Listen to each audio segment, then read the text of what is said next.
ओमा चण्डाला प्रतिहतरयो यस्य प्रेम प्रवाह लोकातीतोऽप्यहनजहो लोककल्याणमार्गम् त्रैलोक्येऽप्यप्रतिममहिमा जानकी प्राणबन्धो भक्त्या ज्ञानं वृतवरवपु सीतया यो हि रामः स्तब्धीकृत्य प्रलयकलितं वाहवोत्थं महान्तं हित्वा रात्रिं प्रकृतिसहजाम् अन्धतामिस्त्रमिश्रम् गीतं शान्तं मधुरमपि यः सिंहनादं जगर्ज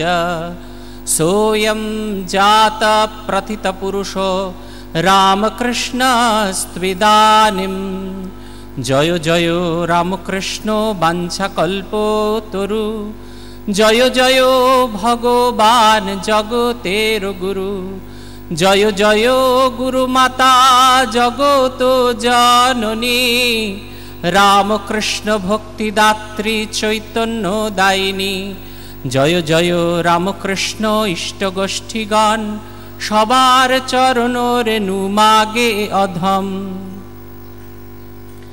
भगवान श्री रामकृष्ण देवेर 180तम शुभ आविर्भाव तिथि उपलक्षे आज के जन्म महोत्सवे आमरा समवेत हয়েছি।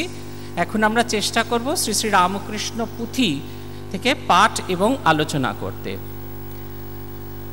রানী রাসমণি দক্ষিণেশ্বরের মন্দির তৈরি করে ফেললেন, কিন্তু দক্ষিণেশ্বরের মন্দির উৎসর্গকৃত হচ্ছিল না। তার কারণ তৎকালীন ব্রাহ্মণ সমাজ তারা মনে করছিল যে কৈবর্তীয় বংশীয় কারুর হাতে প্রতিষ্ঠিত কোনো মন্দিরে দেবতার পূজা হওয়া সিদ্ধ নয়। রানী বিভিন্ন জায়গায় পাঠালেন তার দূত, চাইলেন মতামত বিভিন্ন পণ্ডিতের কাছ থেকে। অবশেষে ঝামাপুকুরের, কলকাতার ঝামাপুকুরের এক টোলের এক ব্রাহ্মণ শ্রী রামকুমার চট্টোপাধ্যায় বিধান দিলেন যে রানী যদি তার মন্দির তার গুরুর নামে উৎসর্গ করে দেন তাহলে সেই মন্দির প্রতিষ্ঠা করা চলে। কিন্তু এতেও কিন্তু চিঁড়ে ভিজল না। দেবীর পূজা করতে প্রায় কেউই রাজি হলেন না। রানী আবার শরণাপন্ন হলেন রামকুমার চট্টোপাধ্যায়ের কাছে। কিন্তু শুধু পুজো হলেই তো হয় না, দেবীর পুজোর শুধু পুজো ছাড়াও নানা রকম কাজ আছে। বেশকারী দরকার আছে, পুজোর জোগাড়ের জন্য ব্রাহ্মণের দরকার আছে, দেবীর ভোগ রন্ধনের জন্য ব্রাহ্মণের দরকার আছে, ভোগ নিয়ে আসা পৌঁছে দেওয়া এজনের জন্য ব্রাহ্মণ দরকার আছে। এই সমস্ত কাজেতেও কোনো ব্রাহ্মণকে পাওয়া গেল না। অবশেষে রামকুমার চট্টোপাধ্যায় রানী রাসমণির অনুরোধে শিহর এবং কামারপুকুর অঞ্চল থেকে বহু সদ্বংশীয় ব্রাহ্মণদের একত্রিত করে নিয়ে এলেন এবং এদের মধ্যে একজন এলেন হৃদয়রাম মুখোপাধ্যায়, শ্রীরামকৃষ্ণদেবের ভাগ্নে। ছোট থেকেই হৃদয়রামের সঙ্গে শ্রীরামকৃষ্ণ বা গদাধরের অত্যন্ত আন্তরিক এবং ভালোবাসার সম্পর্ক। বলা হয়, পুথিকার লিখছেন হৃদয় সম্পর্কে বলতে গিয়ে বলছেন যে শ্রীরামকৃষ্ণ জীবনে হৃদয়ের ভূমিকা অনেকখানি। শ্রীমা সারদা দেবী গ্রন্থে শ্রী শ্রী মা সম্পর্কে লিখতে গিয়ে স্বামী গম্ভীরানন্দজি মহারাজ একটি খুব সুন্দর কথা লিখেছেন। সেটা হলো এই, তিনি লিখছেন দেবতার পূজার কিছু বিধি থাকে, মানুষের সেবার কিছু রীতি থাকে। দেবতার যখন আমরা পূজা করি মন্দিরে নানা রকমের তার বিধি টিধি সেগুলোকে অনুসরণ করি, কিন্তু যখন মানুষকে সেবা করি খেতে দিই তখন কিন্তু ঠিক এরকম করি না। তাই মহারাজ বলছেন যে দেবতার পূজার কিছু বিধি আছে, মানুষের সেবার কিছু রীতি আছে, কিন্তু দেবতা যখন মানুষ হয়ে মানুষের মাঝখানে আসেন তখন সেই দেবমানবের সেবা কোনো দেবমানব বা মানবীর পক্ষেই সম্ভব। শ্রীরামকৃষ্ণ জীবনকে ধরে রাখা এবং এতদিন পর্যন্ত এই যে আমরা তার লীলা আস্বাদন করে বেড়াচ্ছি, এর জন্য যদি আমরা কৃতজ্ঞ থাকি কারুর কাছে, তারা হলেন এই দুজন, শ্রীমা সারদা দেবী এবং হৃদয়রাম। এদের এই অসাধারণ ভূমিকার কথা আমরা কখনো অস্বীকার করতে পারি না। আজকে হৃদয় এবং শ্রীরামকৃষ্ণের সম্পর্ক নিয়েই পুঁথির একটি অংশ থেকে আমরা পাঠ করব। যে অংশটি পড়া হচ্ছে সে অধ্যায়ের নাম, অধ্যায় থেকে পড়া হচ্ছে সে অধ্যায়টির নাম হৃদয়ের দুর্গোৎসবে প্রভুর জ্যোতিপথে গমন এবং মথুরের দেহত্যাগ। বাল্যাবধি শ্রীপ্রভুর সঙ্গেতে হৃদয় ছায়াবাত পাছু পাছু দিবারাতি রয়। বিশেষত যে অবধি পুরীতে খানে 12 বৎসর ব্যাপী সাধন ভজনে দু এক সাধন নহে দুস্তর বিস্তর প্রভুর ছিল না যবে দেহেরও খবর। অনুক্ষণ নিমগন অসাধ্য সাধনে শ্রীদেহের সত্তাবোধ লুপ্ত ক্ষণে ক্ষণে কত যে করিল সেবা তখন হৃদয় আঁকিবার লিখিবার কহিবার নয়। মানুষে অসাধ্য তেন সেবা সমাধানে বুদ্ধিতে না সে তেহ করিল কেমনে। আমরা যে অংশটা দিয়ে শুরু করেছিলাম যে শ্রীরামকৃষ্ণের বিশেষ করে তার যে দীর্ঘ 12 বছরের যে সাধন সময়টা, এই সময় তিনি যেভাবে সেবা করেছিলেন তার শরীরটাকে ধরে রাখার জন্য, এটা কোনো রকমভাবে পুঁথিকার বলছেন আঁকিবার লিখিবার কহিবার নয়। আমরা যখন কারুর সম্বন্ধে কিছু বলতে থাকি আমরা কি করি, প্রথমে আগে মনে মনে একটা ছবি কল্পনা করি, এঁকে নিই, তারপরে সেটাকে যেন স্ক্রিপ্ট তৈরি করার মতো লিখে নিই মনে মনে, তারপরে সেটাকে প্রকাশ করি। কিন্তু বলছেন পুঁথিকার বলছেন যে হৃদয়ের যে সেবা, শেষ মানে এমন সেবা, এমন প্রাণঢালা সেবা, নিজেকে ভুলে এমন প্রাণঢালা সেবা ছিল যা আঁকিবার বুঝিবার লিখিবার কহিবার নয়। পুঁথিকার আরও লিখছেন মানুষের অসাধ্য তেন সেবা সমাধানে বুদ্ধিতে না এসে তেহ করিল কেমনে। পুঁথিকার এবার আবার হৃদয় সম্পর্কে লিখছেন সুনিশ্চয় হৃদয়ের দেবাংশে জনম নররূপে শ্রীপ্রভুর সেবারও কারণ। লম্বা গ্রন্থে দীর্ঘাকার বীর বলবান শিরা নদী মধ্যে রক্ত স্রোত বহমান। সমবয় শ্রীপ্রভুর প্রখর যৌবন দেহখানি সেই মতো যেন প্রয়োজন। বাহুল্য ব্যাখ্যানে নয় যদি তারে বলি কল্পতরু শ্রীদেহের একমাত্র মালি। পুঁথিকার হৃদয়কে বর্ণনা করতে গিয়ে বলছেন খুব অবশ্যই তিনি দেবাংশে জন্ম, আমরা যেটা বলছিলাম আগে যে গম্ভীর মাঝে কথা, যে ভগবান যখন মানুষের মাঝখানে, দেবতা যখন মানুষের মাঝখানে মানুষের মতো হয়ে আসেন, সে দেবমানবের সেবা একমাত্র দেবাংশ বা দেবমানবের পক্ষেই সম্ভব। তাই বলছেন অবশ্যই হৃদয়ের নিশ্চয়ই দেবাংশে জন্ম। হৃদয়ের সম্পর্কে বলতে গিয়ে বলছেন লম্বা দৈর্ঘ্যে প্রস্থে দুদিকেই হৃদয় খুব শক্তপোক্ত ছিলেন। কেশবচন্দ্র সেনের বাড়ি কমলকুটিরে আপনার একটা ছবি দেখতে পাবেন, ঠাকুরের যেখানে সেই হাত তোলা ছবিটি আছে, সেখানে ঠাকুরের ঠিক পেছনে একজন ঠাকুরকে ধরে আছেন। ঠাকুর লম্বায় ছিলেন 5 ফুট 9 ইঞ্চি, দেখবেন হৃদয় তার থেকেও লম্বা, এবং পায়ের গুলিগুলো দেখলে বোঝা যায় খুব শক্তপোক্ত শরীরের অধিকারী ছিলেন। পুঁথিকার বলছেন বাহুল্য ব্যাখ্যানে নয় যদি তারে বলি কল্পতরু শ্রীদেহের একমাত্র মালি। বলছেন এই কথাটা যদি আমরা বলি তাকে বাহুল্য হিসেবে যেন না ধরা হয়। তিনি হলেন যেন শ্রীরামকৃষ্ণ যেন একটি কল্পতরু বৃক্ষ, আর সেই বৃক্ষের পরিচর্যাকারী একমাত্র মালি হলেন হৃদয়রাম। পুঁথিকার লিখছেন প্রভুর সঙ্গেতে ভাব সম্বন্ধ হৃদুর আত্মীয় মমতা মাখা অতি সুমধুর। ঠাকুরের সঙ্গে থাকে সেবা করে তারে, ঠাকুরের সঙ্গে থাকে সেবা করে তারে আপন আত্মীয় সমতুল্য ব্যবহার। সেই সে মানুষ বেশি সমতা অনুধারী, কেবা এরা কোথাকার বুঝিতে না পারি। বুদ্ধিতে বুঝিতে গেলে বোধ হয় হেন, জাগ্রতে নিদ্রিতাবস্থা স্বপ্ন দেখি যেন। ভাবাতীতে যেন নিত্য বিদ্যমান, সৃষ্টি স্রষ্টা পাতা কর্তা সর্বশক্তিমান। স্থূল সূক্ষ্মে সমধারা ইন্দ্রিয় অতীত, কিমদ্ভুত কিমাকার বিচিত্র চরি। সেই বস্তু নরদেহে নরেরও প্রকৃতি, নররঙ্গ নরসঙ্গ নরবৎ গতি।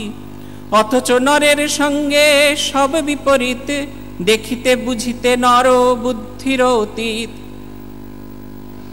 পুথিকার বলছেন যে শ্রীরামকৃষ্ণ সম্পর্কে বলতে গিয়ে তিনি বলছেন যে সমস্ত কিছুর অতীত, যাকে কোনো সীমার মধ্যে বাঁধা যায় না, যাকে কোনো কিছুর সঙ্গে তুলনা করা যায় না, অথচ মানুষের মাঝখানে যখন তিনি এসেছেন, নররঙ্গ নরসঙ্গ নরবৎ গতি, সেই বস্তু নরদেহে নরেরও প্রকৃতি, যাকে সে অসীম যেন একটা ছোট্ট মানুষের রূপ ধারণ করে মানুষের সঙ্গে এসেছেন, এবং তার আচার আচরণ সমস্ত কিছু মানুষের মতো, এতটুকু যেন অন্যরকম কিছু নয়, অন্যবৎ কিছু নয়। আর সেই মানুষের সেবা করছেন হৃদয়রাম। তাই বলছেন কেমন সে সেবার ভাব, বলছেন প্রভুতে সঙ্গত ভাব সম্বন্ধ হৃদুর, আত্মীয় মমতা মাখা অতি সুমধুর। ঠাকুরের সঙ্গে থাকে সেবা করে তার, আপন আপন আত্মীয় তুল্য সমব্যবহার। এহেন হৃদয়ের একটা অদ্ভুত ঘটনা ঘটল। আমাদের সাধারণত যা ধারণা, ধর্মজীবন আমরা ধরে রাখি পরিণত বয়সের জন্য, শরীরটা একটু পরিপক্ক হবে, বুদ্ধিটা একটু পরিপক্ক হবে, কেশগুলো একটু পরিপক্ক হবে, তবে ধর্মপথে আসাটা বোধহয় খুব যুক্তিসঙ্গত হয় বলে আমাদের মনে করি। হৃদয়েরও সেই রকম ধারণা ছিল, কিন্তু হৃদয়ের জীবনে একটা ভয়ানক দুর্ঘটনা ঘটে গেল। 1274 সালের মাঘ মাসের মাঝামাঝি, ইংরেজির 1868 সালের 27শে জানুয়ারি থেকে ঠাকুর গেছিলেন তীর্থে, এবং সেই তীর্থে যাত্রার সঙ্গী হয়েছিলেন হৃদয়। তিনি ফিরে এসে দেখলেন, খবর পেলেন যে তার পত্নী বিয়োগ হয়েছে। যখন তার স্ত্রী মারা গেলেন, তখন তার হৃদয়ে একবারে তীব্র বৈরাগ্যের জ্বালা উপস্থিত হলো, এবং তিনি অনুভব করলেন এই হচ্ছে ঠিক সময় এসে উপস্থিত। এই সময় তিনি ভগবানকে ডাকতে পারেন, ভগবানকে স্মরণ করতে পারেন, এবং ভগবান সম্পর্কে ভাবার একবারে সঠিক সময় এসে গেছে। তাই তিনি এই কাজটি করলেন। কিরকম পুথিকার লিখছেন, হৃদয়ের 16 আনা মনের ধারণা, প্রভুর ভাগিনেতে হো প্রভু তার মামা। যখন যাহিবে তারে আধ্যাত্মিক ধন, তখন পাইবে তাহা বিনা কিঞ্চন। স্ত্রী বিয়োগে এইবার বৈরাগ্য উদয়, ভাব দর্শন হেতু প্রভু দেবে কয়। তদুত্তরে প্রভু তায় কনে বুঝাইয়ে, কেন হৃদু কিবা হবে এসব লইয়ে। দেখো অবস্থা মোর কিবা সর্বদাই, পরনের ধুতি তাও ঠিক থাকে নাই। তুমিও যদ্যপি হও হেন এ প্রকারে, বলো দেখি মুখে জল কে দিবে কাহার। থাকো তুমি সেবা কর্মে আছো যেই মতো, ইহাতেই সব কর্ম হইবে সাধিত। পুথিকার লিখছেন যে হৃদয়ের মনে 16 আনা এইরকম ধারণা যে ঠাকুর আমার মামা, অতএব মামার কাছে চাওয়া মাত্রই আমি তার আধ্যাত্মিক সম্পদ পাবো, অতএব এতে আমার অধিকার আছে। আর যখন এরকম স্ত্রী বিয়োগ হলো, যখন তার এই বৈরাগ্যের সময় সত্যি সত্যি তার মনের মধ্যে উপস্থিত হলো, তখন তিনি গিয়ে মামাকে ধরলেন যেন তার ভাব সমাধি এসব হয়ে যায়।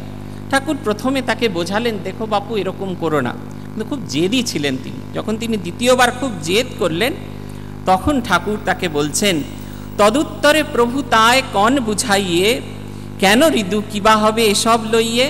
দেখো অবস্থা মোর কিবা সর্বদাই, পরনের ধুতি তাও ঠিক নাই। তুমি তো আমাকে দেখছো সবসময়, এইরকম যদি তোমারও অবস্থায় দেখছো তো আমার কোমরের কাপড়ের ঠিক নেই, আর সেই ভাব সমাধি তুমি চাইছো। তুমি ভেবে দেখো এটা কি ঠিক হবে?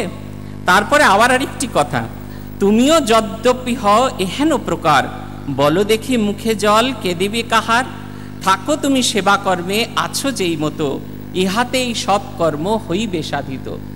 কেন তুমি এরকম করতে চাইছো? তোমারও যদি এরকম হয়, আমারও কোমরের কাপড় নেই, শরীরের জ্ঞান নেই, তুমি আছো বলে তবু আমার মুখে একটু জল টল পড়ছে, কিন্তু তোমারও যদি এরকম সমাধি অবস্থা হয়, তখন কে কার মুখে জল দেবে? কি অদ্ভুত, মানে নিজের ব্যাপারে একবারে, নিজের স্বার্থের ব্যাপারে একবারে টনটনে জ্ঞান আছে। প্রভু বলছেন এর দিকে, হৃদয়ে তবুও রাজি না। ঠাকুর বলছেন তুমি সেবা কর্মে থাকো, তুমি আমার সেবা করো, তাতেই তোমার সমস্ত কিছু হবে। হৃদয় তাতেও রাজি নয়। অতএব ঠাকুর তাকে বললেন যে মায়ের যদি ইচ্ছা হয় তাহলে হবে। এই মায়ের যখন ইচ্ছা ঠাকুরের মুখ দিয়ে প্রকাশিত হলো, হৃদয়ের কি হলো সেটা আমরা দেখি। পুথিকার লিখছেন, এখন ঋদুর ঘটে আর একজনা, বরাবরই এক যে দে নাহি শুনে মানা, সান্ত্বনা স্বরূপ পুনঃ প্রভু দেবে কন, মায়ের ইচ্ছা হইলে ইচ্ছা হইবে তখন। আজি থেকে হৃদয়ের পূজা কালিকার, চতুর্গুণ অনুরাগ ভক্তি সহকার, পূজান্তে বিজন স্থানে প্রভুর মতন, যজ্ঞসূত্র বস্ত্র ত্যাগ ধ্যানের সাধন। ঠাকুর বলে দিয়েছেন মায়ের ইচ্ছায় তোমার হবে। হৃদয়ের মনে হচ্ছে এ তো মায়ের ইচ্ছা মানে প্রভুরই ইচ্ছা, অতএব এটা তার কিছু হবেই হবে।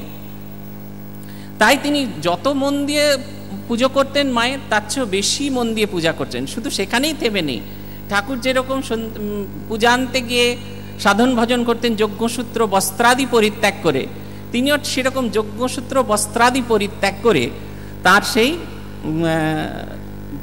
বিজন স্থানে তিনি সাধন ভজন আরম্ভ করলেন।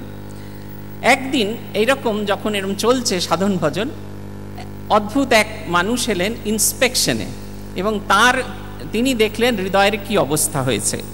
পুথিকার লিখছেন, একদিন কালিকার পূজার সময়, দর্শনানুভূতি ভাব অল্প স্বল্প হয়, অর্ধবাহ্য দশাবস্থা বসিয়া আসনে, হেনকালে মথুর হাজির সেখানে, নেহারির দুর্দশা প্রভু দেবে কন, ও বাবা হৃদয়ে কেন করিলে এমন, মায়ে চেয়েছিল বুঝি পাইয়াছে তাই, মথুর উত্তরে এই করিলা গোসাই, পুনরায় প্রভু দেবে ভক্তবর কয়, তোমার এ খেলা বাবা অন্য কারো নয়, মোদের কি কাজ ইথে মোরা কি করিব, নন্দী ভৃঙ্গি দুহু মোরা সেবায় থাকিব।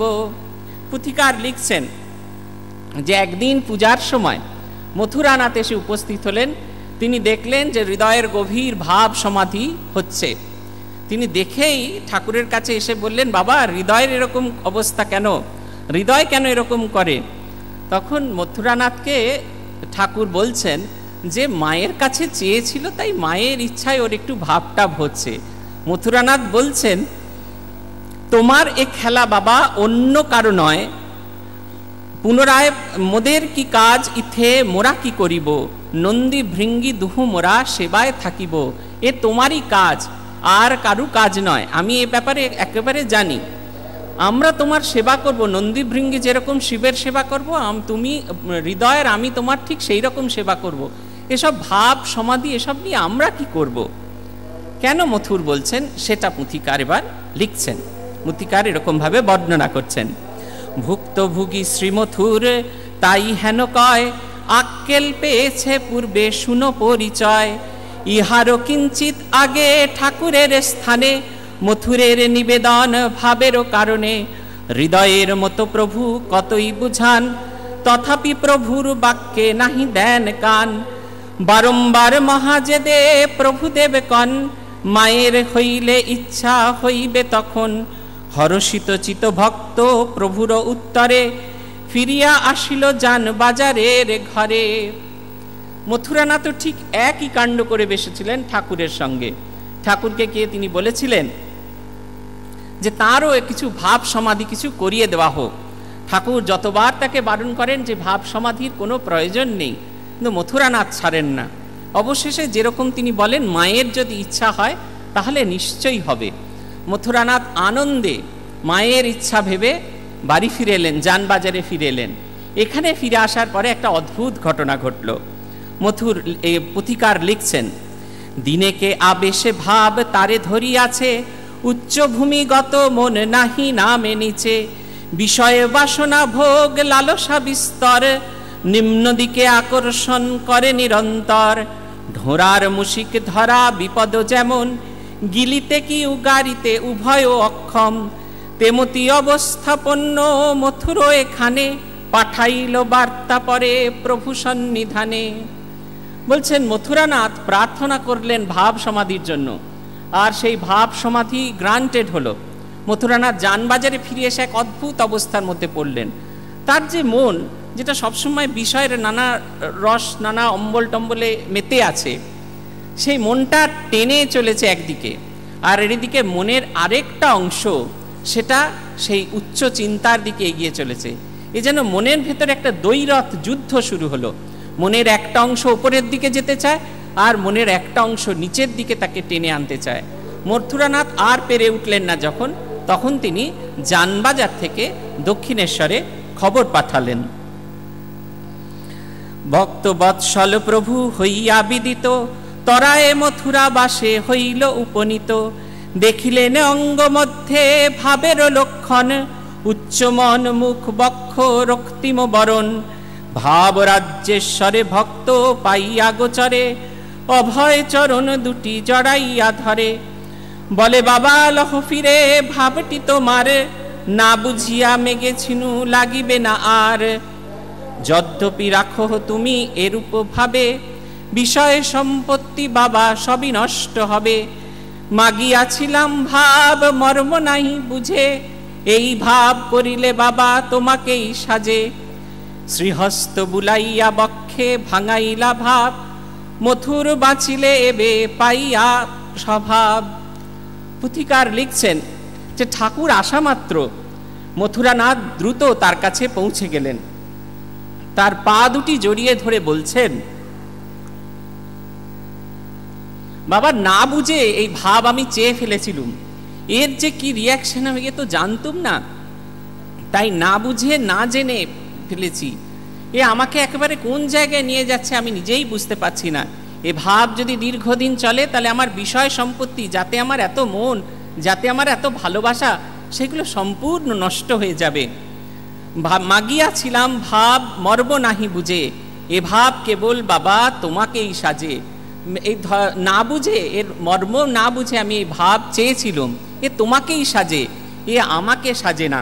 এটা আমাদের জন্য জানেন তো একটা খুব বড় মেসেজ। আমরা না বুঝে ভগবানের কাছে অনেক কিছু চেয়ে ফেলি, তারপরে সেটা হজমও করতে পারি না, আবার নিজের ভাবে থাকতে পারি না। কেমন একটা দরকচা মেরে যাওয়া ভাব হয়ে যায় আমাদের মধ্যে। তাই এই ঘটনাগুলো লীলা অনুচিন্তন তো এই কারণে করা, যেগুলো আমাদের জীবনকে একটা দিশা দেখায়, একটা পথ দেখায়। এই ঘটনাগুলো আমাদের বোঝায় যে নিজের সম্পর্কে চাইবার আগে নিজের সম্পর্কে অ্যাসেসমেন্টটা খুব পরিষ্কার হয়ে যাওয়া দরকার। আমি এই জিনিসের যোগ্য, আমার এতটুকুই পাওয়া দরকার। অন্যে কতটা পাচ্ছে সেরকম ভেবে দরকার নেই, আমার যেটা আছে সেটা যেন আমি সম্পূর্ণভাবে তার রসাস্বাদন করতে পারি, সেটা যেন সম্পূর্ণভাবে আমি আত্মস্থ করতে পারি। এই বোধটা আমাদের ভেতরে খুব গভীরভাবে এসে যাওয়া দরকার। পুথিকার লিখছেন, আবার হৃদয়ের কথা ফিরে গেলেন। হৃদয় তো ভাব সমাধি অনেক কিছু চাইলেন, ঠাকুর তো এরকম হৃদয়ের ক্ষেত্রেও কিছু এরকম ঘটেছিল, সেই ঘটনা পুথিকার বলছেন। হেথা হৃদয়ের কথা শুনো শুনো মন, রামকৃষ্ণ লীলা গীতি অমৃত কথন।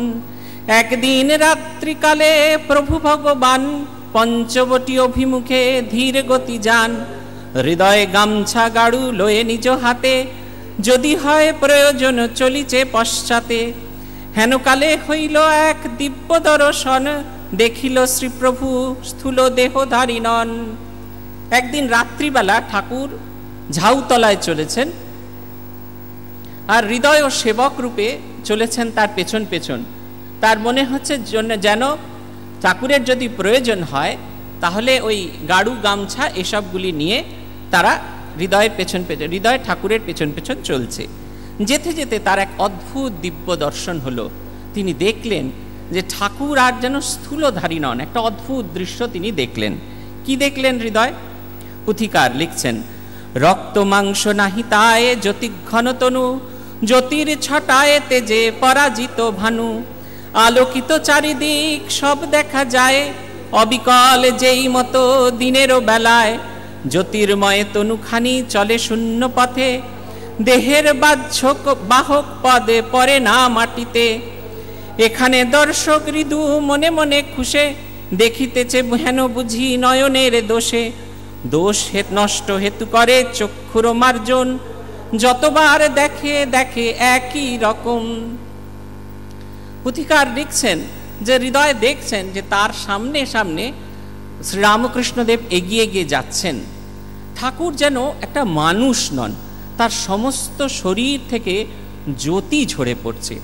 সে জ্যোতির ছটা এত তীব্র যে যেমন দিনের বেলায় আমরা সমস্ত কিছু পরিষ্কার করে দেখতে পাই, ঠিক সেই রকম রাত্রিবেলাতেও ঠাকুরের চারপাশের সমস্ত জায়গাটা পরিষ্কার দেখা যাচ্ছে।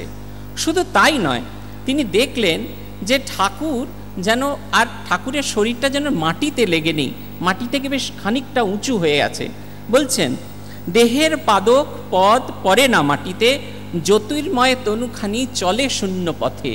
সেই যে পা দুটো, সেগুলো যেন মাটিতে ঠেকে নেই, ঠাকুর যেন জ্যোতির্ময় পথে, শূন্য পথে বিচরণ করছেন। পুথিকার হৃদয় ভাবলেন, এ বোধহয় আমার চোখের, আমার দেখার ভুল, আমার দেখার কিছু ত্রুটি। বারবার তিনি চোখ মুছলে থাকলেন, বারবার তিনি চোখ মুছছেন, আর প্রতিবার তিনি সেই একই দৃশ্য দেখছেন। শুধু দেখা নয়, আবার অদ্ভুত জিনিস আরেকটা তিনি দেখলেন। কি দেখলেন? আপনার দেহে দৃষ্টি করিয়া চালনা, সে দেখে সে নয় আর অন্য এক জনা। জ্যোতির্ময়ে দেহধারী দেব অনুচর, চিরকাল দেব সঙ্গ দেব সেবাপর। দেবাংশ সম্ভূত দেব সেবারও কারণে, স্বতন্ত্র শরীর মাত্র করে দর্শনে। নিজের স্বরূপ দেহ হইয়া বিদিত, অন্তরে আনন্দ স্রোত বেগে প্রবাহিত। নিজের দিকে এবার তিনি, এতক্ষণ তিনি ঠাকুরকে দেখছিলেন, ঠাকুরের সেই জ্যোতির্ময় দিব্য রূপ দেখে মোহিত হয়েছিলেন। এবার তিনি নিজের শরীরের দিকে তাকিয়ে দেখলেন, দেখলেন তাঁর শরীরটাও সেই রকম জ্যোতির্ময় শরীর। তার শরীরও মেঝে থেকে অনেকখানি উঠে গেছে। ফারাক কি না, ঠাকুর যে সেই জ্যোতিঘন তনু, সেই জ্যোতির যেন তিনি একটি খণ্ডাংশ, দেবতার যেন তিনি একটি অংশ। শুধুমাত্র দেবতার সেবার নিমিত্তে তিনি শ্রীরামকৃষ্ণের সঙ্গে আছেন। যখন নিজের স্বরূপ তিনি দর্শন করলেন, তখন আনন্দে বিভোর হয়ে গেছেন, ভুলে গেছেন সংসার, ভুলে গেছেন তার চারিদিকের যে আবর্তন, সব কিছু তিনি ভুলে গেছেন। তিনি যেন আনন্দে বিভোর হয়ে অন্য কিছু করে ফেলছেন। আপনারা দেখবেন, আপনারা যখন পাহাড়ে যান বা সমুদ্রের সামনে গিয়ে দাঁড়ান, সেই অনন্তের সামনে যখন গিয়ে দাঁড়াই, তখন আমরা আমাদের সেই অনন্ত যে আমাদের যে অন্তরের অবস্থা, সেটির স্পর্শ খানিকক্ষণ পাই। আপনারা অনুভব করে দেখবেন, আমরা একদম ছেলে মানুষের মতো ব্যবহার করে ফেলি, হাসি মজা করি, যেগুলো আমরা সাধারণত আমাদের গণ্ডিবাদা জীবনে নিত্য করি না। হৃদয়েরও ঠিক সেই রকম অবস্থা। হৃদয় কি করলেন? ভুলিলেন আপনারে, ভুলিল সংসার, ভুলিলেন ভালো মন্দ যত কিছু আর। অর্ধবাহ্য ভাবাবেশ উন্মত্তেরও ন্যায়, ধরিয়া প্রভুর নাম ডাকে উভরায়। কহে আর নাহি মোরা স্থূল দেহধারী, চলো যাই দেশে দেশে জীবোদ্ধার করি। এত শুনি প্রভুদেব হৃদয়ের কন, থাম মৃদু কি হয়েছে কি হেতু এমন। যদি শুনে লোকজন আসিবে ছুটিয়ে, এখনই দিবে এক হাঙ্গামা বাদিয়ে। হৃদয় আপন হারা প্রভু দেবে কনে, তুমি যেন রামকৃষ্ণ আমিও তেমন। এই হলো অবস্থা। তিনি আনন্দে একবারে ফুটি ফাটা হয়ে যাচ্ছেন। বলছেন, ঠাকুরের নাম ধরে ডেকে ডেকে বলছেন, রামকৃষ্ণ, আমরা তো স্থূলধারী নই, স্থূল দেহধারী নই, আমরা তো সেই জ্যোতির্ময় শরীরধারী। তাহলে আমরা এখানে কি করছি? চলো দেশে দেশে যাই, গিয়ে জীবোদ্ধার করি। ঠাকুর বলছেন, ওরে হৃদু, থাম থাম। কারণ এই যে দৃশ্যটা দেখছেন, এটা ঠাকুর দেখতে পাচ্ছেন এবং হৃদয় দেখতে পাচ্ছেন, আর তো কেউ দেখতে পাচ্ছেন না। যদি অন্য 5 জন আসেন, তারা দেখবেন সেই অন্ধকার ঝাউপথে হৃদয় ঠাকুরের পেছন পেছন চলছে এবং ঠাকুর চলেছেন বাহ্য করতে। অতএব তার কাছে তো এই জ্যোতির্ময় বা এই যে চিত্রটা তারা দেখলেন, এটা তো তারা দেখতে পাবেন না, তারা এসে হাঙ্গামা বাঁধিয়ে দেবেন। তাই ঠাকুর বলছেন, থাম হৃদু, কি হয়েছে কি হেতু এমন। এত শুনি প্রভুদেব হৃদয়ের কন। ঠাকুরকে বলছেন, কি হয়েছে? কিছু হয়নি। হৃদয় তাতেও যেন চাপতে পাচ্ছেন না নিজেকে। হৃদয়ে আপন হারা প্রভুদেবে কন, তুমি যেন রামকৃষ্ণ আমিও তেমন। তুমি সে যে জ্যোতির্ময় তনুধারী, আমিও সেই জ্যোতির্ময় তনুধারী। তোমাতে আমাতে তো কোনো ফারাক বুঝতে পাচ্ছি না। ঠাকুর দেখলেন খুব বিপদ, তিনি ফিরে এলেন। ঠাকুর বলছেন, পুথিকার লিখছেন, তবে প্রভু নিজ বস্ত্র বাঁধিয়া কোমরে, ত্বরান্বিত উপনীত হৃদয় গোচরে। হৃদয়ের বক্ষ লক্ষ্য দেশে হাতে বুলাইয়ে বলিলেন, থাক শালা জড়বৎ হয়ে। তখনই হৃদয়ে হইল আছিল যেমন, প্রভু দেবে কহে তবে করিয়া ক্রন্দন। চাহিয়া শ্রীমুখ পানে করুণার স্বরে, বলে মামা কেন জ্বর করিলে আমারে। বুঝাইয়া প্রভু তায়ে করিলেন শান্ত, বলিলেন কালে হবে এবে হও ক্ষান্ত। যখন কোনোভাবেই একে কন্ট্রোল করা যাচ্ছে না, ঠাকুর কোমরের কাপড় ভালো করে বেঁধে তাড়াতাড়ি তার সামনে উপস্থিত তার হৃদয়ে হাত দিয়ে বললেন, থাক শালা তুই জড়ো হয়ে। কারণ তিনি বুঝলেন এই যে দিব্য আনন্দ তাকে দেওয়া হয়েছে, এটা সে গ্রহণ করেছে, কিন্তু এটা ধারণ করার মতো যোগ্যতা তার নেই, এটা সে রাখতে পারবে না, তার পাত্রটার অত শক্তি নেই। অতএব এর কাছে এই শক্তি বা এই যে ঐশ্বর্য এ দেওয়াটা বাতুলতা। এদিকে তিনি তো এক দিব্য আনন্দে বিভোর হয়েছিলেন। সেই দিব্য আনন্দে বিভোর হয়ে থাকার ফলে যে মুহূর্তে তাকে জড়বৎ করে দেওয়া হলো, তিনি এক গভীর বিষাদের মধ্যে পড়ে গেলেন। ক্রন্দন করতে করতে ঠাকুরের কাছে বললেন, মামা তুমি আমাকে জ্বর করে দিলে। ঠাকুর বলছেন, বুঝাইয়া তা প্রভু তাই করিলেন শান্ত, বলিলেন কালে হবে এবে হও শান্ত।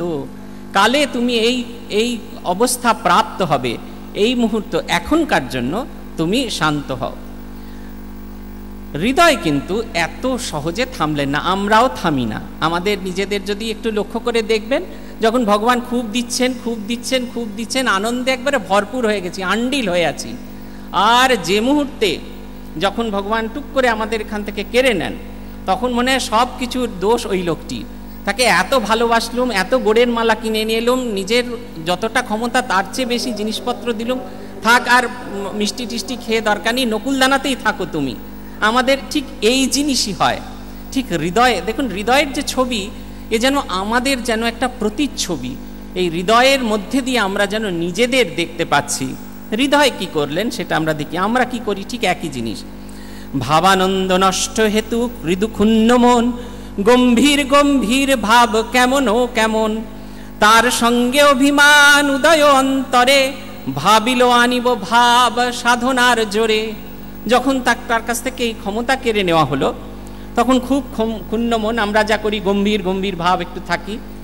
তারপরে যেটা ভয়ানক কাজ করলেন এটাও আমরা করে থাকি, যে তিনি দেখছেন, হৃদয় দেখছেন যে শ্রীরামকৃষ্ণ এক জ্যোতিঘন তনু, তার শরীরটাও জ্যোতিঘন, কিন্তু ঠিক শ্রীরামকৃষ্ণের মতো নয়, ওর একটা খণ্ড, তার একটা অংশ, অনন্তের তিনি একটা অংশ। এই যে ভেদ, এটা কিন্তু খুব পরিষ্কার বুঝে গেলেন। কিন্তু যে মুহূর্তে শ্রীরামকৃষ্ণ তার হাত থেকে এই ক্ষমতাটি কেড়ে নিলেন, সে মুহূর্তে তিনি আর শ্রীরামকৃষ্ণ একই আসনে যেন বসে গেলেন, তারা যেন এক জায়গাতে চলে গেলেন। তার মনে হলো আমার মামা, তার আর কি কেমন ক্ষমতা, তিনি যদি সাধন ভজন করে এই ক্ষমতা অর্জন করতে পারেন, তাহলে আমিও সাধন ভজন করে এই ক্ষমতা অর্জন করব। আমরাও এই কথা ভগবানকে বলে থাকি, তোমার দেওয়ার দরকার নেই, আমি আমার সাধন করে সমস্ত কিছু করে আমরা অর্জন করব। দেবার মালিক তিনি, কিন্তু তাকে আমি আমার এক আসনে বসিয়ে দিই। এটা ভালো, ভগবানের সঙ্গে এক আসনে বসা, কিন্তু মনের আসনে তাকে আমরা এক করে ফেলাটা আমাদের বোধহয় ঠিক নয়। করলে কি কি সমস্যা হয় সেগুলো পুঁথিকার লিখছেন। এত বলি আরম্ভিল সাধন ভজন, পঞ্চবটি মূলে কইল স্থানে নিরূপণ। প্রভুর সাধনাসন ছিল যেই স্থলে, সচৈতন্য সিদ্ধভূমি তপস্যার বলে। সেই যে আসনে বসা নরে অসম্ভব, পীঠ রক্ষা হেতু বৃক্ষে আছেন ভৈরব। একদিন রাত্রিকালে ঋতুর গমন, আসনেতে উপবিষ্ট ধ্যানের কারণ। আচম্বিত অকস্মাৎ উঠিল চেঁচিয়ে, ওগো মামা রক্ষা করো মোলাম পুড়িয়ে। শুনিয়া কাতর ধ্বনি শ্রীপ্রভু তরিত, পঞ্চবটি তলে গিয়া হইল উপনীত। হৃদয়ে ব্যাকুল প্রাণে কহিল তাহারে, ওগো রক্ষা করো মোর অঙ্গ গেল পুরে। ধ্যানেতে বসিয়াছিনু মুদিয়া নয়ন, কি জানি অলক্ষেতে থাকি কেবা একজন। আগুন আমার অঙ্গে দিয়েছে ঢালিয়ে, ওগো মামা রক্ষা করো মোলাম জ্বলিয়ে। সকল বিদিত প্রভু তবে না তখন, অঙ্গ স্পর্শ করি কইলা জ্বালা নিরূপণ। শ্রীপ্রভু বলেন বাক্য করি অবহেলা, আপনি আনিতেছ আপনার জ্বালা, সাধন তোমার কেন কি কাজ সাধনে, সেবা করো সব হবে আমারও সেবনে। তিনি ঠিক করে নিলেন যে ঠাকুর আর কি এমন সাধন, কি আমার শক্তি দেবে, দেবার কি শক্তি ক্ষমতার কি আছে, আমি সাধন ভজন করে এই ক্ষমতাটা অর্জন করে নিই। তাই ঠাকুর যে পঞ্চবটিতে যে সাধন পীঠে বসতেন, সেই সাধন পীঠে তিনি গিয়ে তপস্যা করা শুরু করলেন। তিনি জানতেন না সেই পীঠ রক্ষা করার জন্য সবসময় এক ভৈরব সেখানে সদা উপস্থিত। অতএব সেখানে তিনি যদি বসেনও, তার কোনো ক্ষমতা নেই দীর্ঘ সময় সেখানে স্থায়ী হতে পারবেন। যথারীতি তিনি বসা মাত্র তার মনে হলো সমস্ত অঙ্গ যেন জ্বলে যাচ্ছে, তার গায়ে যেন কেউ আগুন ঢেলে দিয়েছে। তিনি আর কোনোভাবে পারছেন না, চিৎকার করছেন এবং ডাকছেন কাকে? সেই মামাকেই ডাকছেন। ঠিক যেরকমভাবে আমরা ভগবানকে ভুলে গিয়ে নানা রকম কাজ করি, কিন্তু বিপদ হলে উদ্ধারকর্তা হিসেবে তাকেই ডাকি। তিনি কিন্তু কোনো অবস্থাতে আমাদের যদি এরকম কেউ করে, কথা না শুনে যদি বেরিয়ে যায়, এটা স্কুল কলেজ অনেক চলছে, সেখানে ছেলেপুলেরা যদি আমাদের কথা না শোনে, তারপরে যখন আসে আমরা ঠিক অতটা ভালোবেসে করতে পারি না। কিন্তু ভগবানের সঙ্গে মানুষের এইখানে ফারাক, তিনি তার সমস্ত মান সমস্ত অপমান ভুলে গেলেন। হৃদয় যে তাকে সম্পূর্ণ ওভাররুল করে বেরিয়ে গেল সেটাও ভুলে গেলেন। তিনি গিয়ে হৃদয়ের কাছে গিয়ে হৃদয়কে সেই অবস্থা থেকে রক্ষা করলেন এবং শেষকালে অপূর্ব একটি কথা বলছেন। শ্রীপ্রভু বলেন, বাক্য করি অবহেলা, আপনি আনিতেছ আপনার জ্বালা, সাধন তোমার কেন কি কাজ সাধনে, সেবা করো সব হবে আমারও সেবনে। তোমার আলাদা করে তো সাধন ভজন করার দরকার নেই, আমি তো তোমায় এই কথা বলেছি, তুমি আমার সেবা করো। সেবা করো মানে যে মুহূর্তে আমরা তার সেবা করছি, তার চিন্তন করছি প্রতি মুহূর্তে, তার এইটি লাগবে, তার ওইটি লাগবে। আমরা তো অন্য মানুষের কথা ভেবে একজনের সেবা করি না। ধরুন আপনি আপনার বাবার সেবা করছেন বাড়িতে, আপনি কি পাশের বাড়ির বাবার কথা ভেবে, পাশের বাড়ির ভদ্রলোকের কথা ভেবে জিনিসপত্রগুলো কেনেন? যার সেবা করছেন তার কথা ভেবেই কেনেন। অতএব ভগবানের সেবা করলে ভগবানের অনুচিন্তন হয় প্রতি মুহূর্তে। সে এক সাধনা, সেই চিন্তন এক সাধনার স্তরে আমাদের নিয়ে যায়, আমাদের মনের মানোন্নয়ন ঘটায়। পুথিকার যে অংশ, পুথিকারের বক্তব্য যেটা ছিল, যেটা দিয়ে এবারে শেষ করব। পুথিকার লিখছেন, এখন রহস্য এক শুনো শুনো মন, যার জন্য কষ্টকর দুষ্কর সর্ধন, সেই ধন মূর্তিমান চক্ষের উপরে, তথাপি সাধন ইচ্ছা কেন করে নর, অপ্রত্যয় অবিশ্বাস কারণ ইহার, কৃপা বিনা অবতারে নাহে ধরিবার, নিত্যাপেক্ষা নরলীলা দুর্বোধ্য তিশয়ে, ঘোল খায় নিত্য সঙ্গ ভাগিনে হৃদয়। দেখো মন, কি অদ্ভুত কথা, যাকে খোঁজবার জন্য আমরা কষ্টকর সাধন করি, দুশ্চর সাধনা করি, সেই ভগবান আমাদের সঙ্গে সঙ্গে এসে উপস্থিত হচ্ছেন। তিনি আমাদের সামনে চক্ষের সামনে এসে মূর্তিমান হয়ে আছেন, তথাপি তাকে পাওয়ার ইচ্ছা আমাদের জাগছে। কেন এরকম হচ্ছে? তার দুটি কারণের কথা বলছেন, অপ্রত্যয় এবং অবিশ্বাস। ভগবানের উপস্থিতিতে অপ্রত্যয় এবং ভগবান আমায় কৃপা করতে পারেন এই বিষয়ে আমাদের পূর্ণ বিশ্বাসের অভাব। কি করে আমরা একে পেরোতে পারি? পুথিকার লিখছেন, কৃপা বিনা অবতারে নাহে ধরিবার, শরণাগতি, তার শরণাগত হতে হয়। তিনি শরণাগতকে কখনো ছেড়ে যান না, একমাত্র তার শরণাগত হলে তিনি কৃপা করে আমাদের সেই উন্নত অবস্থার দিকে নিয়ে যায়। ভগবানের এই যে লীলা, নরলীলা, এ দুর্বোধ্যাতিশয় বোঝা মানুষের, সাধারণ মানুষের পক্ষে বোঝা কঠিন। আমরা তো বুঝি, আমরা তো কষ্ট পাই, সবাই মিলে কষ্ট পাচ্ছি। ভগবানের যিনি নিত্য সঙ্গী, বলছেন ঘোল খায় নিত্য সঙ্গ ভাগিনে হৃদয়।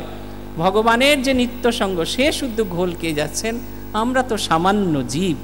পুথিকার লিখছেন, ঈশ্বরীয় মহাশক্তি দিয়ে আবরণ, প্রত্যক্ষ ঈশ্বরে করে প্রত্যক্ষ গোপন, যার অঙ্গোদ্ভব মায়া তাহারে ঢাকায়, আশ্চর্য মহিমা মহামায়ারও মায়ায়, হাকিমের চেয়ে মন পিয়াদার জোর, ত্রিভুবন বিমোহন মায়ারও বিভোর, এই দেখিলেন ঋতু প্রত্যক্ষ নয়নে, কেভা তিনি তিনি কাহারও ভাগিনে, উভয়ের সস্বরূপ দুর্লভ দর্শন, অদ্ভুত আনন্দানুভব সব বিস্মরণ। এবে বুঝিলেন তার সাধ্য কত দূর, তাই করা শ্রেয় যাহা করেন ঠাকুর। মনের বিষাদ কিন্তু কিসেও না যায়, বিরাগ উদাস ভাব কালিকা সেবায়। বলছেন ঈশ্বরের মহাশক্তি তাকে বোঝা বড় কঠিন। যারা পুজো টুজো করেন দেখবেন ঠাকুরকে আমরা উত্তরীয় নিবেদন করি, তাতে বলা হচ্ছে এরকম যে তোমার মায়ায় তুমি এই জগৎকে আবৃত করে রেখেছ। এই জ্ঞান আমাদের বেশ টনটনে যে এই জগৎটা তার মায়াতে আবৃত হয়ে আছি। আর তারপরে আমাদের মনে হচ্ছে যে না, তার গাটা আদুর হয়ে আছে, তাই এই অং বং চং এই মন্ত্রটা বলে এই উত্তরীয়টা দিলে তিনি গাটা ঢেকে বসবেন। এই দেখুন দুটো দৃষ্টি, একটা তিনি সেই পূর্ণ অবতার, তিনি সব পারেন, এটা আমাদের টনটনে জ্ঞান আছে। আবার সেই তার মায়ার এমন অদ্ভুত লীলা যে তাকে আমরা মনে হচ্ছে যেন আমার এই উত্তরীয়টা, আমার এই আবরণটা যদি তিনি পান তবে তার কার্য সিদ্ধ হয়। ঠিক যেরকম খুব সুন্দর একটা উদাহরণ দিয়েছেন যে হাকিম, যিনি আপনার কোর্টে যখন আপনি যান, কেসটা যার কাছে ফাইল করা হয়, রায় দেবার ক্ষমতা তার। আমরা সেই হাকিমের পেছন পেছন ছুটি না, আমরা পেয়াদার পেছন পেছন ছুটি। সে কি করে না, হাকিম তাকে যে দিন তারিখটা বলে দেয় পরবর্তী শুনানি কবে হবে সেইটা বলবার, সেটা সেই শুনানির তারিখও তার বলার কথা নয়, হাকিম বললে তবে সেই তারিখটা সে বলতে পারে। কোর্টের রায় বেরোলে তবে সে পেয়াদা সেটা নিতে পারে, তার অন্যভাবে দেওয়ার ক্ষমতা নেই। তথাপি আমরা সেই হাকিমকে ফেলে পেয়াদার পেছন পেছন ছুটি, ভগবানকে ফেলে আমরা বাকি সমস্ত কিছু দেখি। এই খানিকক্ষণ আগে হৃদয়ে দেখলেন, তার দিব্য দর্শন হলো, কে তিনি, ভগবানই বা কে তিনি, এই দিব্য দর্শনে তার আনন্দ অনুভব হলো। দ্বিতীয় ঘটনায় তিনি বুঝলেন কতটুকু তিনি তার শক্তিতে পারেন, সব কিছু বুঝলেন, কিন্তু তবুও যেন মন প্রবোধ মানে না। এ যেন আমাদের ঠিক অবস্থা, আমরা ভগবানের শরণ নিই কিন্তু ভগবানকে সম্পূর্ণ দিতে পারি না। আমরা বুঝতে পারি আমাদের লিমিটেশনস কতটুকু, কিন্তু প্রকাশ্যে স্বীকার করি না। ভাবি যদি প্রকাশ্যে স্বীকার করি তাহলে বোধহয় খানিকটা খামতি হয়ে যাব, লোকের কাছে ছোট হয়ে যাব। তাই আজকের এই পবিত্র দিনে পুঁথি শেষ করার আগে তার কাছে প্রার্থনা যেন আমরা তার সত্যিকারের শরণাগত হতে পারি, নিজের যে ক্ষমতা সেটুকু সম্পর্কে যেন অবগত হতে পারি এবং সেই ক্ষমতার অতিরিক্তে যাওয়ার জন্য তার কৃপা যেন অনুভব করতে পারি। এবছরের মতো পুঁথিপাঠ এখানেই শেষ। জয় জয় রামকৃষ্ণ বাঞ্ছাকল্প তরু, জয় জয় ভগবান জগতের গুরু, জয় জয় গুরু মাতা জগত জননী, রামকৃষ্ণ ভক্তিদাত্রী চৈতন্য দায়িনী। জয় জয় রামকৃষ্ণ ইষ্ট গোষ্ঠীগণ, সবার চরণ রেণু মাগে অধম। ওম শান্তি শান্তি শান্তি, হরি ওম তৎসৎ। শ্রী রামকৃষ্ণার্পণমস্তু।